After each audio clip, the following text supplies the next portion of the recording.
Hey guys, welcome to source point. आज अभी हम लोग डिस्कस करने वाले हैं रीज़न ऐसी करंट अफेयर्स जो कि हमारी अगस्त मंथ की है। तो इसमें काफ़ी टॉपिक हमारी कंप्लीट हो गई हैं। आज स्टार्ट करने वाले हैं हम लोग international relations. Actually international relations की 2-3 लेसन आ चुकी है।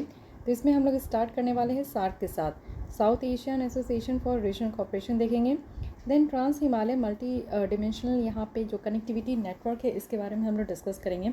और इससे भी ज़्यादा इंपॉर्टेंट जो यहाँ पे ताइवान चाइना जो इशू है इसे हम लोग डिस्कस करने वाले हैं क्योंकि ये मोस्ट इंपॉर्टेंट है। ओके, तो चलिए एक एक करके हम लोग अपनी आर्टिकल स्टार्ट करते हैं। और इस बार की जो इंटरनेशनल रिलेशंस है वो थोड़ी सी लंबी चल रही है क्योंकि इस बार टॉपिक बहुत ज़्यादा है। ओके, तो चलिए स्टार्ट करते हैं सार्क के साथ। South Asian Association for Regional cooperation, ये इस बार न्यूज़ में क्यों है और इसके बारे में डिटेल में हम लोग देखने वाले हैं। न्यूज़ में इसलिए है क्योंकि जो फॉर्मर प्राइम मिनिस्टर थे भूटान के जो है भी, उन्होंने अपनी एक कंसर्न यहाँ पे एक्सप्रेस की है कि आज की डेट में सार्क का क्या स्टेटस है। और इनको कहा गया है कि एक ग्रेटर एफर्ट्स लगाने की ज़रूरत है क्योंकि सार्क जो है, आपको पता है कि हम लोग इंडिया पाकिस्तान दोनों इसके मेंबर हैं। और पाकिस्तान की कुछ हरकतों के कारण हम लोग यहाँ पे पाकिस्तान को बिल्कुल इग्नोर मारने के लिए या फिर पाकिस्तान का साथ नहीं देने के लिए हम लोग सार्क में एक्टिव नहीं रहते हैं। ठीक है, बार बार इसको जो है हम लोग इग्नोर मारते। और हमारे पास क्योंकि सार्क का एक बेटर ऑल्टरनेटिव है जिसे कि हम लोग बिम्स्टेक कहते हैं, तो उस पर हम लोग ज़्यादा फोकस करते हैं। तो ये क्या है कि ये एक ऐसी ऑर्गेनाइजेशन है जो कि बहुत ही बेटर ऑर्गेनाइजेशन है अगर ये अच्छे तरीके से काम करे। बट क्योंकि ये सुस्त पड़ी हुई है तो इसलिए अभी यहाँ पे भूटान के जो प्राइम मिनिस्टर है उनका कहना है कि फिर से हम लोग को इसको रिजुवनेट करने के लिए काम करना चाहिए सार्क ऑर्गेनाइजेशन को। तो चलिए ठीक है, फिर से इसमें बात होने लगी है। तो इस ऑर्गेनाइजेशन के बारे में हम लोग को बेटर तरीके से पता ही होना चाहिए कि क्या हो रहा है नहीं हो रहा है। तो सबसे पहले मैं बताऊँ उससे पहले आप लोग यहाँ पे सार्क में कौन कौन से कंट्रीज़ है ये आप देख लो। तो पहले यहाँ पे आप देख सकते हो कि हम लोग हैं, हमारा पड़ोसी पाकिस्तान, अफ़गानिस्तान, नेपाल, भूटान, बांग्लादेश और मॉलडीव्स और श्रीलंका है। तो सार्क कहने का मतलब है कि south Asian Association for Regional cooperation. Okay, तो साउथ एशिया की जितनी भी यहाँ पे कंट्री है वो सब यहाँ पे एक दूसरे को कोऑपरेट करने के लिए यहाँ पे एक ग्रुप बनाया गया है।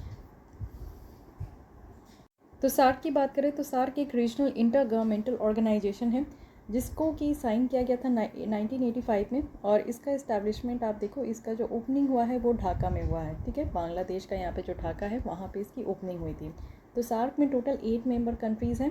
एक तो है अफ़गानिस्तान, बांग्लादेश, भूटान, इंडिया, मॉलडीव्स, नेपाल, पाकिस्तान और श्रीलंका। ठीक है, तो मॉलडीव्स के द्वारा अभी यहाँ पे सवाल उठाया गया है तो इसलिए अभी हम लोग फिर से यहाँ पे सार्क को डिस्कस कर रहे हैं।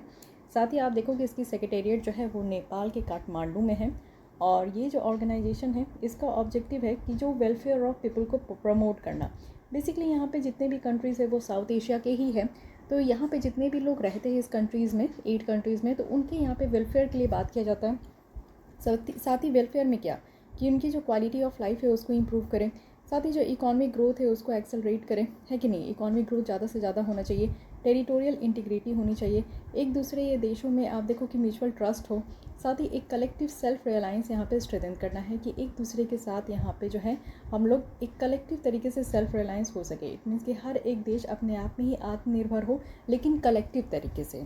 अब लास्ट जो सार्क समिट हुआ था वो 2014 में हुआ था। तो अभी भी आप लोग अंदाज़ा लगा सकते हो कि कितने लंबे समय से ये बिल्कुल से एकदम आप समझो कि डॉर्मेंट नेचर में है।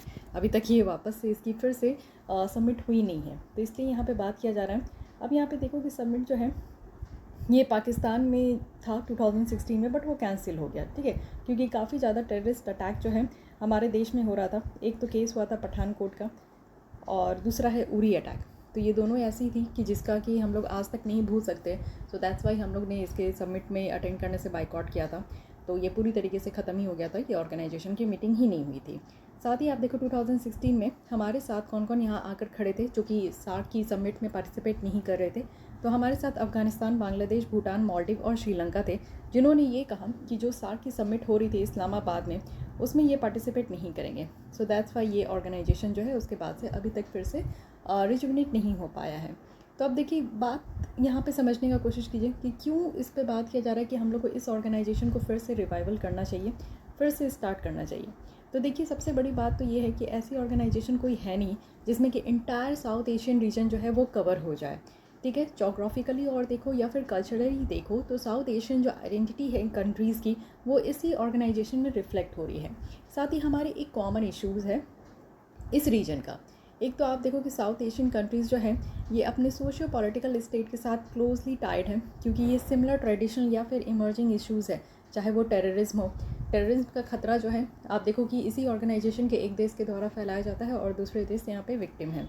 एनर्जी शॉर्टेज हमारे पास है, नेपाल के पास है, श्रीलंका तो आप जान ही रहे हो कि वहाँ पे क्राइसिस हो चुकी है, मालदीव्स में भी कमी होती है। तो ये सारी इश्यूज़ हैं, साथ ही हाइड्रो पॉलिटिक्स हैं, क्लाइमेट चेंज है। तो ये कुछ ऐसे कॉमन इश्यूज़ हैं जिसमें कि हम लोग जितने भी कंट्रीज़ हैं इस रीजन के, साउथ एशियन के, इनमें हमारा एक कॉमन प्रॉब्लम है जिसको कि हम लोग मिलके ही टैकल कर पाएंगे।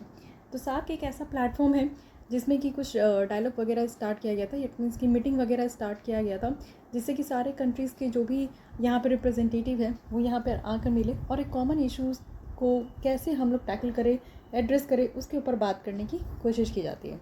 क्रिटिकल अगर हम लोग देखें तो economic integration of this region है, यानी कि एज़ पर द जो वर्ल्ड बैंक की रिपोर्ट है, ये इंट्रा रीजनल ट्रेड जो है वो 5%, यानी कि जो टोटल ट्रेड होता है उससे भी कम है। तो साउथ एशिया में आप देखोगे कि एटलीस्ट ये इंटीग्रेटेड रीजन है पूरे वर्ल्ड में, और ईस्ट एशिया का अगर देखें तो 35% है और यूरोप में अकेले 60% है। तो इकोनॉमिक इंटीग्रेशन जो है हमारा यहाँ पे बहुत ही ज़्यादा है। साथ ही सेंट्रल पिलर भी है इंडिया का जो नेबरहुड फर्स्ट पॉलिसी है। आप देखो जो हम लोग कहते हैं कि पड़ोसियाँ जो हैं उनको हम लोग बहुत ज़्यादा महत्व देते हैं, तो नेबरहुड जो फर्स्ट पॉलिसी है उसमें ये एक कॉमन पिलर है, क्योंकि हमारे जितने भी पड़ोसी देश है वो सब सार्क कंट्री के मेंबर है। जैसे कि नेपाल हो गया, भूटान है, पाकिस्तान है, अफगानिस्तान है। अफगानिस्तान की जो बॉर्डर है वो हमारे इंडिया के साथ टच होता है पीओके वाला रीजन से, पाक ऑक्यूपाइड वाला रीजन से। साथ ही आप देखो कि यहाँ पे हमारा श्रीलंका भी है, बांग्लादेश भी है। तो इसलिए जितने भी कंट्रीज़ हैं हमारे नेबर हैं, तो इसलिए हमारे लिए ये इंपॉर्टेंट है, क्योंकि हमारा एक पॉलिसी है नेबरहुड फर्स्ट पॉलिसी, तो इन पे हम लोग फोकस दे पाते हैं। साथ ही नो रियल ऑल्टरनेटिव है, इट मीन्स कि बिम्स्टेक का अगर आप लोग देखो तो कहा जाता है कि शार्क का अगर आप देखो तो हम लोग कहते हैं कि इसको बिम्स्टेक के साथ हम लोग रिप्लेस कर सकते हैं, ये एक बेटर ऑल्टरनेटिव है, बट ऐसा लगता नहीं है कि ये इसका एक बेटर ऑल्टरनेटिव है। ओके, क्योंकि बिम्स्टेक में क्या है ना कि एक कॉमन आइडेंटिटी की कमी दिखती है कि सब देशों में जो आइडेंटिटी है वो बिम्स्टेक में नहीं है, और एक कॉमन हिस्ट्री की भी कमी देखने को मिलती है। जो सार्क देशों में एक हमारा कॉमन हिस्ट्री है वो बिम्स्टेक के कंट्रीज़ में नहीं है, तो इसलिए भी हम लोग जो है यहाँ पे कुछ ना कुछ कमी फील करते हैं। सो दैट्स वाई ऐसा देखा गया है कि हाँ चलो बिम्स्टेक जो है वो इसका एक प्रॉपर ऑल्टरनेटिव नहीं हो सकता है, तो इसलिए हम लोग जो है इसके रिवाइवल पे ज़्यादा फोकस कर रहे हैं। अब समझते हैं कि क्या क्या फेलियर है और चैलेंजेस है सार्क कंट्री का, क्या क्या चैलेंजेस है। सबसे पहले तो आप देखो इंडिया और पाकिस्तान का जो रिलेशन है वो इतना ज़्यादा टेम्पर्ड है और हैम्पर्ड हो चुका है, जिसके कारण हम लोग यहाँ पे फोकस नहीं कर पाते हैं। और फॉर इंस्टेंस आप देखो पाकिस्तान की जो हरकतें हैं वो हम लोग इसलिए इसका साथ नहीं देना चाहते। Lack of dispute resolution mechanism है। सार्क की बात करें तो इसमें इस तरीके का कोई अरेंजमेंट ही नहीं है जिससे कि हम लोग कोई डिस्प्यूट वगैरह रिजॉल्व कर सकें। साथ ही यहाँ पे आप देखो साफ्टा है, साफ्टा कहने का मतलब है कि south Asia free trade agreement है। यहाँ पे क्या है कि एक सेंसिटिव लिस्ट का प्रेजेंस दिया गया है, तो साफ्टा अभी भी इम्प्लीमेंट नहीं हो पा रहा है, यानी कि जितना अच्छे तरीके से इसको इम्प्लीमेंट होना चाहिए था उस तरीके से अभी नहीं हो पाया है। लैक ऑफ ट्रांजिट फैसिलिटी है, जो कि यहाँ पे ट्रेड रिलेशन को भी प्रिवेंट करता है कि बेटर तरीके से यहाँ पे नहीं उभर के आ पा रहा है। और फॉर इंस्टेंस अगर हम लोग देखें तो इंडिया जो है एक रोड और रेल लिंक भी है हमारा, किसके साथ, पाकिस्तान और बांग्लादेश के साथ ट्रेड है, जो कि हम लोग यहाँ पे ट्रांसशिपमेंट के साथ यहाँ पे एक बेटर तरीके से व्यापार कर पाते हैं। क्योंकि हमारे यहाँ आप देखो कि एक प्रॉब्लम ये है, व्यापार कर सकते हैं, साफ्टा में भी कर पाएंगे, लेकिन हमारे यहाँ एक ट्रांजिट फैसिलिटी नहीं है, तो ये भी एक प्रॉब्लम है। फेल्योर है कि कॉमन ग्राउंड नहीं है हमारे पास इशू को टैकल करने के लिए, ये भी एक प्रॉब्लम है। आप देखो कि पॉलिटिकल विल की कमी है, जितने भी साउथ एशियन कंट्रीज़ हैं वो यहाँ पे इनसिक्योर ही फील करते हैं, और एक काइंड ऑफ आप देखो कि एक अच्छा बैलेंस भी नहीं है। साथ ही अगर आप देखो कि अगर इसको कंपेयर करो यूरोपियन यूनियन में, तो यूरोपियन यूनियन एक ऐसा ग्रुप है जिसमें कि पहले 28 कंट्रीज़ थे, बट अब ब्रेक्सिट हो चुका है, यानी कि ब्रिटेन यूरोपियन यूनियन को छोड़ चुका है, तो 27 कंट्रीज़ हैं।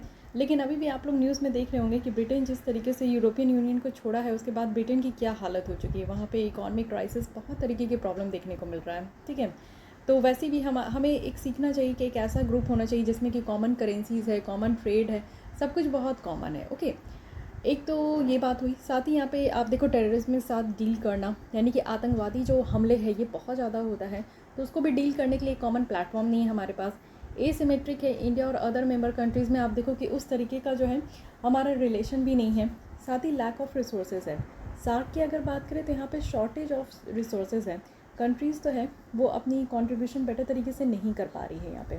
साथ ही वाटर डिस्प्यूट है, अगर बात करें साउथ एशियन वाटर प्रॉब्लम्स, तो ये एक सोर्स ऑफ फ्यूचर इंट्रा और इंटर स्टेट कॉन्फ्लिक्ट है जो कि अभी तक इतना ज़्यादा इफेक्टिव नहीं है, ना ही सपोर्टिव मैकेनिज्म यहाँ पे है।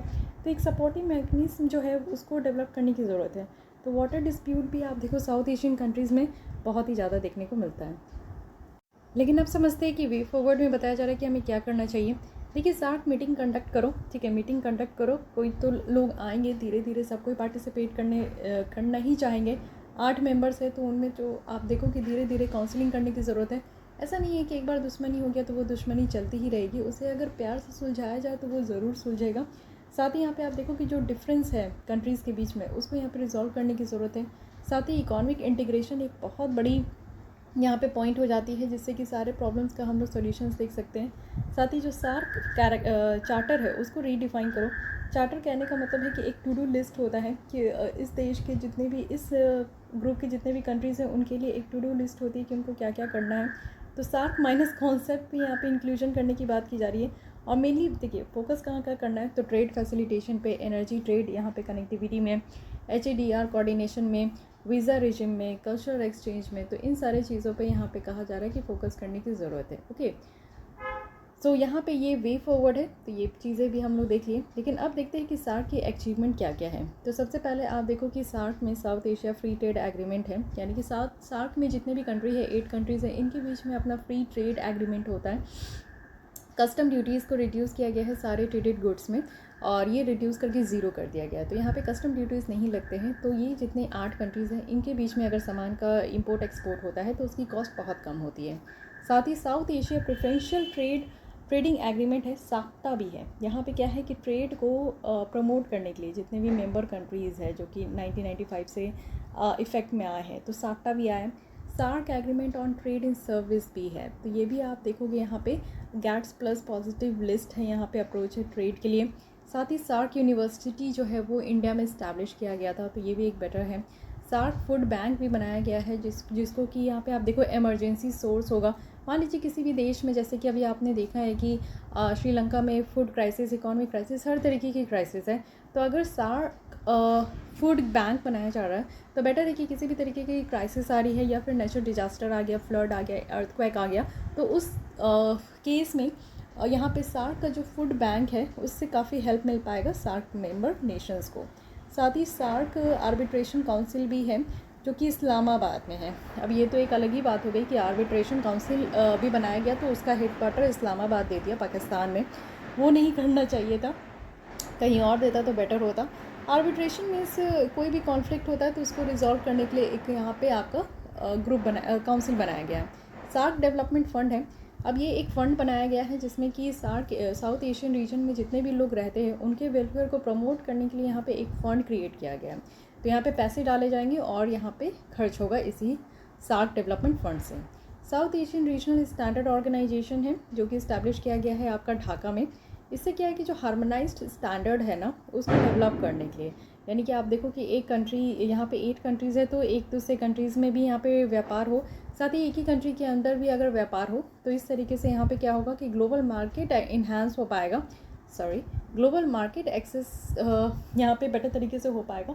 तो इस चीज़ों को भी यहाँ पे इंक्रीज़ करने की कोशिश की जा रही है। तो आप देख सकते हो कि सार्क का बहुत ही अच्छा एक प्लान भी है। साथ ही यहाँ पे आप देख सकते हो कि काफ़ी बेटर तरीके से यहाँ पे काम भी हुआ है और बहुत सारी अचीवमेंट भी है। लेकिन बस इंडिया पाकिस्तान का, हमारा जिस तरीके से इन्होंने पाकिस्तान ने हालत किया है तो उसे तो कभी माफ़ नहीं किया जा सकता। तो इसलिए हम लोग इस तरीके का यहाँ पे हॉल्ट लगाए हैं। तो चलिए देखते हैं, अगर पाकिस्तान सुधरने के लिए रेडी रहेगा तो हम लोग फिर से इस पर गौर करेंगे, सोचेंगे, समझेंगे और इस ग्रुप को फिर से रिवाइव करेंगे। एक शॉर्ट ब्रीफ आइडिया है कि क्या क्या काम हुआ है सार्क में। तो आप देख सकते हो कि स्टैग्नेंट चाइल्डहुड जो है, there is a trust deficit, यानी कि आप देखो कि मेंबर्स के अंदर ही यहाँ पे ट्रस्ट डेफिसिट है। एक मेंबर दूसरे मेंबर को ही नहीं यहाँ पे ट्रस्ट कर पा रहे।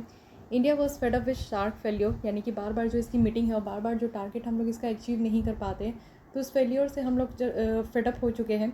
साथ ही आप देखो कि यहाँ पे 1995 से 1998 के बीच में तो थोड़ा राइज़ हुआ है, 2000 तक भी थोड़ा राइज़ हुआ है, क्योंकि इसी पीरियड में शाफ्टा और साफ्टा यहाँ पे साइन हुआ था, तो थोड़ा सा व्यापार यहाँ पे ठीक हुआ है।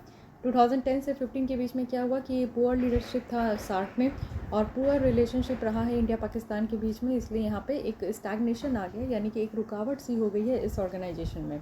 फिर आइसोलेशन ऑफ पाकिस्तान है 2015 से आज तक। आप देखो कि क्या है कि पाकिस्तान जो है यहाँ इस ग्रुप से बिल्कुल ही अलग थलग है, तो बेटर ही है अलग ही थलग रहे, हमारा क्या जाता है।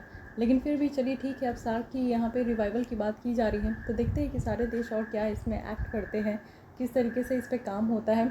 तो ये एक बहाना है कि हम लोग जो है इस तरीके का न्यूज़ में आया और इसके कारण हम लोग जो है एक सार्क ऑर्गेनाइजेशन को कंप्लीट कर पाए, तो ये इस चीज़ों पे ज़्यादा फोकस करना है। Okay, so guys this is all about SAARC association. I hope कि आपको ये आर्टिकल अच्छी लगी हो। इसके बारे में each and every topics are very important for your mains examination, specially जो भी 67 BPSC मेंस आने वाला है, तो इसके लिए भी ये ऑर्गेनाइजेशन काफ़ी इंपॉर्टेंट होते हैं।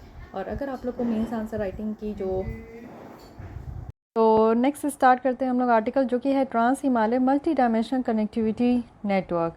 तो चलिए अब हिमालय नेटवर्क में हम लोग देखेंगे, हिमालय नेटवर्क नहीं, हिमालय रीजन में हम लोग देखेंगे कि किस तरीके से मल्टी डायमेंशनल, इट मीन्स कि कई जगह से हम लोग यहाँ पे कनेक्टिविटी नेटवर्क लेकर आ रहे हैं। तो ये बहुत अच्छी बात है। अभी क्या है कि चाइना और नेपाल के द्वारा जो है वो लोग एग्री हुए हैं कि चलो ठीक है, trans Himalaya multi dimensional connectivity network जो है वो बिल्ड होगा। तो चलिए देखते हैं ये है क्या। इतना लंबा चौड़ा है तो मैं बस ट्रांस हिमालय ही बोलूँगी, ठीक है। इसको ट्रांस हिमालय नेटवर्क भी कहा जा रहा है और एक इकोनॉमिक कॉरिडोर है। तो देखिए, कनेक्टिविटी नेटवर्क बनाने के पीछे ही रीज़न होता है, उसको इकोनॉमिक कॉरिडोर ही कह सकते हैं, क्योंकि जब किसी देश या किसी स्टेट तक एक कनेक्टिविटी पहुंचती है, इट मीन्स कि वहाँ पे हर तरीके की बेनिफिट पहुंच पा रही है और वहाँ पे इकोनॉमिक ग्रोथ होता है, उस रीजन का भी इकोनॉमिक ग्रोथ होता है और कंट्री की भी इकोनॉमिक ग्रोथ होती है, ओवरऑल डेवलपमेंट होती है। फाइन। तो ये प्रपोज मेनली 2019 में किया गया था चाइना और नेपाल के बीच में, और ये चाइना का जो बेल्ट एंड रोड इनिशिएटिव है ये उसी का पार्ट है। अब इस कॉरिडोर का एम है कि कनेक्टिविटी बढ़ाना। कनेक्टिविटी किस किस जगह पे? पोर्ट हो गया, रोड हो गए, रेलवेज हो गए, एविएशन हो गया, कम्युनिकेशंस हो गए। इट मीन्स कि कनेक्टिविटी सिर्फ यहाँ पे कम्युनिकेशन कनेक्टिविटी की बात नहीं की जा रही है, रोड की नहीं, बल्कि हर एक तरीके से एक रेलवे रूट भी होना चाहिए, एक यहाँ पे रोड भी होनी चाहिए, साथ ही यहाँ पे आपका एविएशन भी होना चाहिए, ठीक है। साथ ही ये जो मल्टी डायमेंशनल कनेक्टिविटी नेटवर्क है, इसका एम है कि यहाँ पे मोर इंटीग्रेशन हो। इट मीन्स कि चाइना ज़्यादा से ज़्यादा जो है साउथ एशिया के कंट्रीज़ के साथ यहाँ पे ज़्यादा से ज़्यादा वो इंटीग्रेट हो सके, यानी कि मिलजुल कर रह सके। और यहाँ पे चाइना का तो आप जानते हो, जैसे कि ये चाइना कार्ड खेलता है, एक डेट ट्रैप पॉलिसी इनकी चलती है कि हर एक देश को ये अपने डेट ट्रैप में यानी कि कर्ज में ये डुबाना चाहते, जिससे कि हर एक पूरे वर्ल्ड में इसी का राज हो। ये चाइना का अपना आज के डेट में इसका चल रहा है। तो इसी का ये मानना है कि अगर ज़्यादा से ज़्यादा कनेक्टिविटी होगा तो ज़्यादा से ज़्यादा रिच हो पाएगा चाइना का। अब हमारे लिए कंसर्न क्या है, अब देख लेते हैं। यहाँ पे पहले आप देखो कि ये है चाइना, यहाँ पे है केरंग, और उसके बाद आप देखो काठमांडू जो कि नेपाल में है। इस तरीके से होते हुए ये आपका पूरा रेलवे नेटवर्क है, पोखरा में भी है, लुम्बिनी में भी है, भरतपुर है, ललितपुर है, ये सब को यहाँ पे कनेक्ट करेगा। तो ये आप देख सकते हो कि चाइना के केरंग से यहाँ पे काठमांडू, बेरेनी, ये सब जगह जो है कनेक्शंस यहाँ पे लेकर आया गया है। अब इससे हमारा क्या है, हमारा आप लोग देखो हिमालय क्वाड। बहुत सारे एक्सपर्ट हैं जो कि ये ऑब्ज़र्व कर रहे हैं कि चाइना क्या कर रहा है कि एक हिमालयन क्वाड कॉन्सिस्ट कर रहा है। यानी कि आप देखो हिमालयन 4 कंट्री है। फर्स्ट तो चाइना खुद है, उसके बाद पाकिस्तान के साथ चाइना का अच्छा दोस्ती है, अफ़गानिस्तान और नेपाल, ये 4 कंट्री है जो कि चाइना सोच रहा है कि ये सब हिमालयन कंट्री है, इसको अपने कब्जे में ले ले। इट मीन्स कि कब्जे में तो नहीं, बस इनसे अपना फ्रेंडशिप बढ़ाए और काम करे, ठीक है, जिससे कि एक नेगेटिव इम्पैक्ट हमारे देश की सिक्योरिटी पे तो ज़रूर पड़ेगा। अब आप देखो चाइना क्या करता है, पाकिस्तान को इतना मदद करता है, इतना ज़्यादा वो बॉम्ब वगैरह, जितने भी मिसाइल्स वगैरह है वो प्रोवाइड करता है, जिससे कि हमारे देश इनसिक्योर ज़रूर होती है और कई तरीके का आप देखते हो कि हमला वगैरह भी होता है। तो यही एक और प्रॉब्लम होगा अगर चाइना से ज़्यादा क्लोज़ आ जाएगा चाइना। वैसे भी आप नेपाल से ज़्यादा क्लोज़ आ गया। वैसे आप देखते हो कि नेपाल भी कई बार चाइना कार्ड प्ले करता है, हमें कई बार ये शो करने का कोशिश करता है कि अगर हम लोग उसके लिए काम नहीं करेंगे तो उसके लिए चाइना खड़ा है, वो चाइना के पास चला जाएगा। तो इसलिए क्योंकि नेबर, आप जानते हो कि हमारा नेपाल का बहुत पुराना दोस्ती है, हमारा रिलेशन काफ़ी पुराना है, तो हम लोग हमेशा चाहते हैं कि हमारे जो दोस्त है, फ्रेंड है, उसको बना के रखें, क्योंकि चाइना से हमारी बनती नहीं और नेपाल जो है इनसे हमारी बहुत बनती है। लेकिन बीच में आपने देखा था कि चाइना ने कैसे नेपाल और इंडिया के बीच में एक कॉन्फ्लिक्ट अराइज़ कर दिया था, तो उसको भी हम लोग कई मुश्किल से यहाँ पे सुलझाए हैं। तो हम लोग नहीं चाहते कि हमारा जो पड़ोसी है वो किसी और के बहकावे में आ जाए, ठीक है। तो अब हम लोग देखें तो क्वाड एक ऐसा regional exclusive military political alliance है जो कि कोल्ड वॉर मेंटालिटी के साथ ये डोमिनेट करता है। दोनों टर्म में कहने का मतलब है कि मिलिट्री पावर भी इस देश में ज़्यादा होती है, इंटरनेशनल इन्फ्लुएंस भी ज़्यादा होता है, ठीक है। तो ये जो प्रपोजल हिमालयन क्वाड है, इसमें चाइनीज़ पॉलिसी इनिशिएटिव होगा जियो स्ट्रैटेजिक, जो कि काउंटर करेगा किस भी तरीके का इंसर्कलमेंट पॉलिसी है इंडो पैसिफिक वाले स्ट्रैटेजी में, ठीक है। तो ये सब यहाँ पे आपको देखने को मिलेगा। साथ ही हमारा रिलेशन जो नेपाल के साथ है उसमें कहीं ना कहीं इम्पैक्ट होगा अगर चाइना जो है इंफ्रास्ट्रक्चर वगैरह ये सब अगर डेवलपमेंट किया, क्योंकि नेपाल एक लैंडलॉक कंट्री है, चारों ओर से आप देखते हो कि लैंड से घिरा हुआ है। तो हम ये चाइना नेपाल जो है बहुत हद तक इंडिया में ही एक निर्भर है कि हमारे ऊपर ही, हमारे तरफ से बहुत सारे सामान जो है वो इंपोर्ट होकर जाता ही है, सॉरी एक्सपोर्ट होकर जाता है नेपाल में। तो नेपाल में इंपोर्ट होकर आता है, इसलिए क्या है कि एक साइड आप देखो नॉर्थ में चाइना है तो साउथ में इंडिया है, तो हम लोग काफ़ी हद तक मदद करते हैं। लेकिन नेपाल को तो डेवलपमेंट से मतलब है, तो इसलिए अगर इंफ्रास्ट्रक्चर डेवलपमेंट यहाँ पे चाइना के द्वारा किया जाता है तो कहीं ना कहीं चाइना अगर फेवर करेगा तो चाइना का बात भी मानेगा नेपाल, जिससे कि हमारा जो रिलेशन है वो इम्पैक्ट होगा, ठीक है। चाइना का जो इन्फ्लुएंस है वो नेपाल में भी बढ़ने लगेगा, जिससे कि हमारा जो यहाँ पे बैलेंस था इंडिया नेपाल के बीच में वो कहीं ना कहीं डगमगाएगा, ओके। चैलेंजिंग देखिए कि इंडिया का रोल क्या है साउथ एशिया में। तो यहाँ पे आप देख सकते हो कि मल्टीपल एक्सेस पॉइंट जो है उससे काफ़ी हेल्प हो सकता है, जैसे कि रोड है, पोर्ट्स है। तो चाइना एक ऑल्टरनेटिव है यहाँ पे चाइना के लिए कि साउथ एशियन नेशन में आए। इट मीन्स कि हमारा जो रोल है साउथ एशियन पावर में वो और ज़्यादा चैलेंजिंग हो जाएगा। सिक्योरिटी कंसर्न से भी अगर हम लोग देखें तो इसका जो इंफ्रास्ट्रक्चर है वो लुम्बिनी से पास करेगा, जो कि हमारे इंडियन बॉर्डर से काफ़ी क्लोज़ है। तो अगेन हम लोग यहाँ पे सिक्योरिटी पर्पस से फिर एक अलर्ट हमारे लिए यहाँ पे अराइज़ हो चुका है। साथ ही इन्वायरमेंटल इम्पैक्ट भी है, क्योंकि आप देखो क्या होता है कि जब भी जहाँ पे भी इंफ्रास्ट्रक्चर प्रोजेक्ट बनते हैं तो वो काफ़ी ज़्यादा, आप देखो कि इंफ्रास्ट्रक्चर प्रोजेक्ट में काफ़ी फॉरेस्ट का डिफॉरेस्टेशन करना होता है, काफ़ी जंगल साफ़ करने होते हैं। तो इससे इन्वायरमेंट में बहुत ज़्यादा इसका इम्पैक्ट देखने को मिलता है। रोड बनाया जा रहा है, टनल बनाया जा रहा है, तो इससे ज़मीन को साफ़ किया जाता है, वहाँ पे रहने वाले लोगों को भी डिस्प्लेस किया जाता है। इन्वायरमेंट से भी बहुत ज़्यादा इम्पैक्ट देखने को मिलेगा, ठीक है। लैंडस्लाइड होते हैं, अगर आप देखो हिमालयन रीजन में अगर पेड़ पौधे ना हो तो उस रीजन में ज़्यादा से ज़्यादा लैंडस्लाइड होते हैं, है कि नहीं। अब यहाँ पे डिफॉरेस्टेशन वाला काम किया जाएगा तो ऑब्वियस है कि लैंडस्लाइड होगा, फ्लड वगैरह देखने को मिलेगा अपर हिमालयन स्टेट में। तो ये सब तो कहा जा रहा है कि फ्यूचर आस्पेक्ट है अगर आज की डेट में ऐसा काम किया जाएगा तो। न्यू रोड्स वगैरह जो है, इससे क्या हो पाएगा कि इलीगल लॉगर्स के लिए एक्सेस हो पाएगा, और मींस इलीगल जो यहाँ पे आप देखते हो ट्रेड वगैरह स्टार्ट हो जाएगा, चाहे वो इंडेंजर्ड स्पीसीज़ का हो, चाहे वो टाइगर्स हो, राइनोस हो, एलिफेंट हो, जो कि हाईली हमारे चाइना में, हमारे नहीं चाइना में बहुत ज़्यादा इसकी बोली लगाई जाती है, प्राइस है। तो इसलिए ये सब भी काम यहाँ से ओपन हो सकता है। अब हमारे लिए कहा जा रहा है कि हम लोग को अपनी रिलेशन चाइना नेपाल के साथ कंसोलिडेट करना होगा।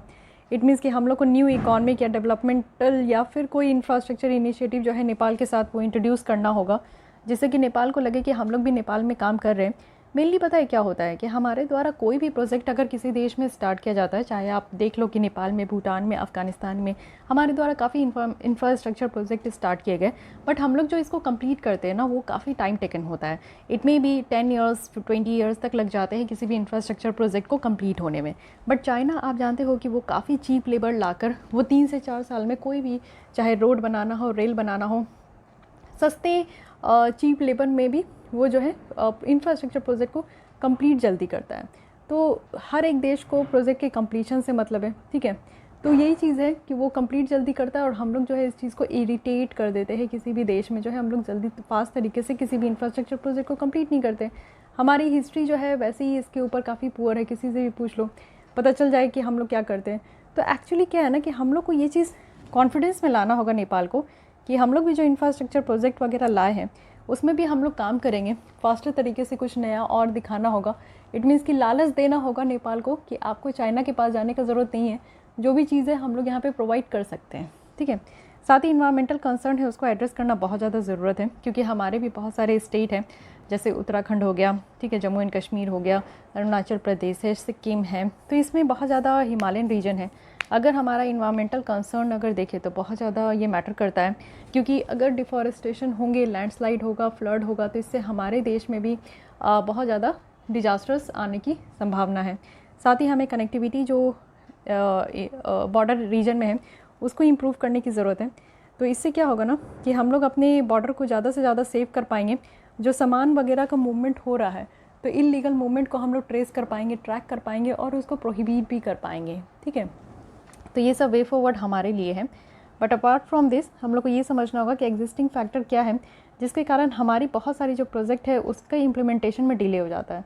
सबसे पहले आप देखो कि हमारे पास पैसे की कमी होती है, ठीक है, और ट्रांसपेरेंसी जो है उसका भी कंसर्न है। नेपाली गवर्नमेंट जो है ये 3 मेन कंसर्न है कि वो चाइना के पास जा रहे हैं हमें छोड़ के। पहला क्या है कि नेपाल जो है वो ग्रांट प्रेफर करता है और सॉफ्ट लोन जो है वो चाइना के द्वारा दिया जा रहा है instead of commercial loan.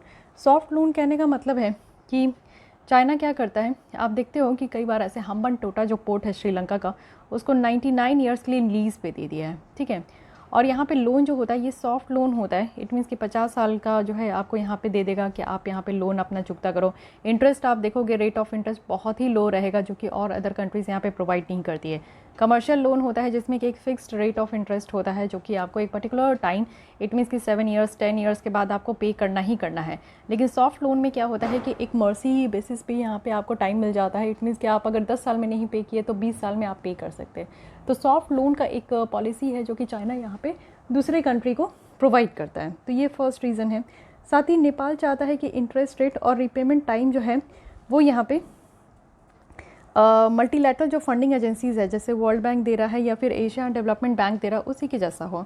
It means कि यहाँ पे जो लोन लेगा नेपाल तो वो उस टाइप का यहाँ पे चाहिए नेपाल चाइना उसको प्रोवाइड करे जैसे कि वर्ल्ड बैंक या फिर एशियन डेवलपमेंट बैंक प्रोवाइड करता है। वो यहाँ पे जो आपका बेल्ट रोड इनिशिएटिव प्रोजेक्ट है ये ओपन होगा कॉम्पिटिटिव बिडिंग के लिए। तो ये 3 मेन रीज़न है जिसके कारण जो है नेपाल हमें छोड़ के चाइना के पास जा रहा है। अप्रहेंसन अगर हम लोग देखें चाइना का जो डेट ट्रैप डिप्लोमेसी है, श्रीलंका का जो फिनेंशियल क्राइसिस है ये एक बहुत ही ज़्यादा प्रीटेक्स्ट बन चुका है नेपाली ऑफिशियल के लिए कि वो यहाँ पे जो चाइनीज़ फाइनेंसिंग है उसको वो चाहते हैं कि स्लो डाउन करे, ज़्यादा से ज़्यादा जो है चाइना का पैसा वो ना ले, क्योंकि चाइना के ही इतने करतूत के कारण जो है आज श्रीलंका का ये हाल है। और चाइना हर एक देश को ऐसे ही कंगाल करना चाहता है और अपना ही सिर्फ दबदबा लेकर चलना चाहता है, यानी कि अपना ही सिर्फ यहाँ पे नाम हो और किसी भी कंट्रीज़ का नाम नहीं हो। ठीक है, इसके साथ ही अगर हम लोग देखें तो चाइना का आउटरीच यानी कि हिमालयन रीजन में चाइना का कहाँ कहाँ किस तरीके से यहाँ पे आउटरीच है ये देखिए। चाइना जो है हिमालय को एक नेक्स्ट फ्रंटियर मांगता है for global resource management and conservation, जो कि आप देखो कि क्लाइमेट चेंज को लेकर हो, ग्लोबल वार्मिंग को लेकर हो। आज के डेट में टेम्परेचर इतना ज़्यादा बढ़ते जा रहा है और क्लाइमेट चेंज देखने को मिल रहा है। इन सब का एकमात्र सॉल्यूशन है हमारा कंजर्वेशन करना, किसका, तो इन्वायरमेंट का। तो यहाँ पे आप देखो कि हिमालय को वो समझता है कि एक ग्लोबल रिसोर्स है। ठीक है, तो इसलिए हिमालयन रीजन में वो काम करना चाह रहे हैं। एक मिनरल डिपॉजिट भी है, अननोन मिनरल डिपॉजिट आपको देखने को मिलेगा जो कि हिमालयन सब रीजन में होता है। चाइना का आउटरीच इस रीजन में इसलिए भी है क्योंकि कॉम्प्रिहेंसिव सिक्योरिटी एग्रीमेंट भी है, इंफ्रास्ट्रक्चर ओरिएंटेड एड है कि यहाँ पे इंफ्रास्ट्रक्चर भी इस रीजन में ज़्यादा बेटर तरीके से बनाया जा सकता है। और बेसिकली आप देखो कि सिक्योरिटी कॉपरेशंस भी यहाँ पे देखने को मिला ड्यूरिंग रिसेंट जो कोविड-19 पैंडेमिक था। आप देखो कि सीपैक जो कि चाइना पाकिस्तान इकोनॉमिक कॉरिडोर है जो कि यहाँ पे हिमालयन रीजन से ही पास हो रहा है, गिलगित बल्तिस्तान वाला रीजन से। तो मेनली ये चाइना के द्वारा ही बनाया गया लेकिन सपोर्ट किया जा रहा है पाकिस्तान और अफगानिस्तान के द्वारा। वैसे ही आप देखो कि चाइना के द्वारा भी यहाँ पे जो वखान कॉरिडोर है फाइबर ऑप्टिक सर्वे प्रोजेक्ट है उसमें भी इन्वेस्ट किया जा रहा है जिससे कि क्रॉस बॉर्डर जो फाइबर लिंकेज है ना वो यहाँ पे क्रिएट किया जा सके और अफगानिस्तान और चाइना को यहाँ पे कनेक्ट कर सके, है कि नहीं। अब हमारा क्या स्ट्रैटेजी है हिमालय वाले रीजन में। देखिए जब हम लोग स्वतंत्र हुए थे तब से ही आप देखोगे तो हम लोग चाहते हैं कि हिमालयन बॉर्डर को इनएसेसिबल रखना और पुअरली हम लोग कनेक्टेड हैं। क्यों? क्योंकि हम लोग कंसर्न है चाइना की इन्वेजन को लेकर कि चाइना कभी भी जो है वो अपना घुस सकता है हमारे इस रीजन में। हम लोग स्टार्टिंग से क्या हुआ कि अपना खुद का प्लान बनाए रीजनल कनेक्टिविटी को लेकर कि हम लोग अपने ही देश में जो है कनेक्टिविटी को बढ़ाएंगे, वो भी हिमालयन वाले रीजन में। कब से? तो 2013 से पॉलिसी लाकर। इंडियन गवर्नमेंट आप देखो कि बहुत सारे स्ट्रैटेजिक जो रेल प्रोजेक्ट हैं ये सब हम लोग प्रपोज़ किए जिसमें कि 14 रेलवे लाइंस वगैरह भी हम लोग लेकर आए थे कि बॉर्डर को पूरा कनेक्ट करेंगे और इससे क्या होगा कि हमारा जो ग्रोथ वगैरह है वो भी बहुत अच्छे से होगा। हिमालयन जो रेल एक्सप्रेस है ये भी एक हम लोग लेकर आए जिसका एम था कि इंडिया का जो नॉर्थ ईस्ट टेरिटरी है लेह में जो कि जम्मू एंड कश्मीर में है उसको कनेक्ट करना है ईस्टर्न टेरिटरी जो कि अरुणाचल प्रदेश में। तो ये आप देख सकते हो कि इतना लंबा जो है कनेक्टिविटी भी हम लोग यहाँ पे सोचे थे, ये भी हम लोग लेकर चल रहे हैं। लेकिन हमारे लिए लिमिटेशन है क्या? तो इंडियन ड्रिवन जितनी भी कनेक्टिविटी डेवलपमेंट है ये अब तक आप देखो काफ़ी लिमिटेड है, क्योंकि हम लोग का जो बाउंड्री इशू है पाकिस्तान के साथ हो गया, नेपाल के साथ हो गया, वो अभी तक अनसेटल्ड है। आप देखते हो महाकाली रिवर को लेकर कई बार जो है हम लोग नेपाल से भिड़ते हैं, पाकिस्तान से तो ऐसे भी पाक ऑक्यूपाइड वाला रीजन जो है वो कहता है पाकिस्तान उसका है, बट वो हमारा है। तो कई बार आप देखो कि अभी तक हमारा बाउंड्री जो है वो सेटलमेंट ही नहीं हुआ, जिसके कारण हम लोग ये सारा प्रोजेक्ट जो है इम्प्लीमेंट नहीं कर पाते हैं। साथ ही एक स्ट्रैटेजिक विज़न की कमी देखने को मिलती है इंडिया का खुद का पार्ट में, और जिसके कारण स्लो इम्प्लीमेंटेशन है और डिले भी होता है। और साथ ही आप देखो कि टफ़ यहाँ पे हिमालयन टेरेन है इंडियन साइड से। अगर हम लोग देखें तिब्बत प्लेट्यू के कंपैरिजन में देखें तो उनका बेटर कंडीशन है, लेकिन हमारे साइड से आप देखोगे तो हमारा जो हिमालयन टेरेन है उसमें काफ़ी ज़्यादा जो है एक डिफ़िकल्ट आपको ये जगह देखने को मिलेगा हिमालयन वाले रीजन में। तो वो भी एक प्रॉब्लम है कि हम लोग बेटर तरीके से अपना कोई भी जो इंफ्रास्ट्रक्चर प्रोजेक्ट वगैरह है या कनेक्टिविटी प्रोजेक्ट है उसको हम लोग बेटर तरीके से इम्प्लीमेंट नहीं कर पाते हैं। ठीक है, सो ये तो प्रॉब्लम हो गई यहाँ पे। तो यहाँ पे आप लोग समझ सकते हो trans Himalayan multi dimensional connectivity network, तो ये भी ध्यान रखना है। ठीक है, चाइना और नेपाल के बारे में कुछ भी लिखने आए तो आप लोग इस प्रोजेक्ट को ज़रूर इंक्लूड कीजिएगा इन दोनों के बीच में, और हमारे इंडिया के साथ एंगल जोड़ करके हमारे ऊपर क्या इम्पैक्ट पड़ेगा। तो इस तरीके से आप लोग एक एक पॉइंट को जब इंक्लूड करते जाओगे तभी आपका मेंस आंसर राइटिंग जो है वो बेटर बनते जाएगा। ओके, सो गाइस आज के लिए बस इतनी ही रखते हैं। आई होप कि आपको इन दोनों आर्टिकल को काफ़ी अच्छे से समझ में आया होगा। ये दोनों आर्टिकल इंटरनेशनल रिलेशंस जो है वो काफ़ी इंपॉर्टेंट बन जाता है आपके लिए। ये आपको कहीं कोई बुक पढ़ने की ज़रूरत नहीं है इंटरनेशनल रिलेशन में। कई बार बच्चे पूछते हैं कि इंटरनेशनल रिलेशन के लिए बेस्ट सोर्सेज क्या है। सो आई थिंक कि इंटरनेशनल रिलेशन के लिए बेस्ट सोर्सेज आपका करंट अफेयर्स ही है। एक कंसोलिडेटेड जो मैगजीन होती है, जैसे आप विज़न IAS की पढ़ रहे हो तो ठीक है, नहीं तो कोई और भी आप लोग पढ़ सकते हो। बहुत ही इंस्टीट्यूट की मैगजीन निकल कर आती है आज की डेट में, तो आपको जो भी अच्छा लगता है आप उस इंस्टीट्यूट की मैगजीन पढ़िए और वहीं से इंटरनेशनल रिलेशन का जो पोर्शन है उसको आप कंप्लीट करो। ठीक है, तो this is all for today.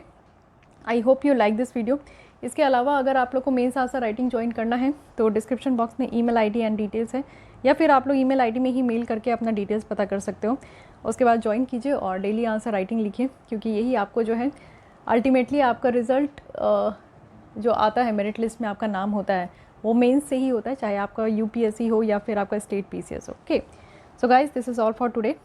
और फिर इसके अलावा आपको कोई भी डाउट क्वेरीज एंड कुछ भी है तो आप लोग कमेंट बॉक्स में लिख सकते हो। मिलती हूँ कल इसी टाइम पे। आज के लिए बस इतना ही। Thank you.